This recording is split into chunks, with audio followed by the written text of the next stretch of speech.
los docentes jóvenes de la universidad y mucho más que los secundarios en general acuerdan con la importancia de la escritura, pero son renuentes, no quieren corregir, debido a que es muy ardua y difícil la tarea y el sueldo es bajo. Entonces nos encontramos en la universidad pública completamente todos con este problema, y mucho más en el secundario, ¿no? Los docentes no corrigen. Si eso lo tienen ellos allá. She says that the problem, at least in the province of Córdoba, where she's from, and that she's also a university teacher, she says that young teachers sometimes, they acknowledge the importance of writing, but they refuse to correct because it's a very hard work and they are not very well paid. She wants to know if that is something that also happens in the United States. Well, teachers everywhere are hard pressed and have to make choices.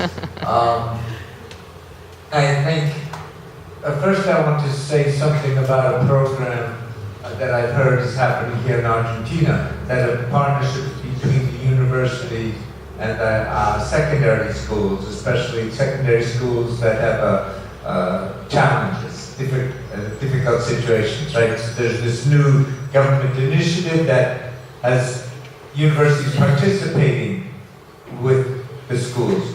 But to me, the most important feature of that is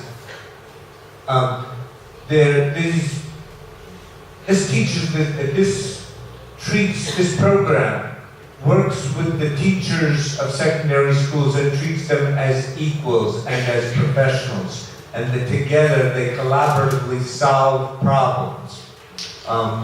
And university teachers also say, I don't have time to do this, I can't correct the papers now, or I have to make choices. And sometimes more correction is not always good. In fact, the research has found that in terms of feedback on papers, you get as much or better response if you select what you comment on correct.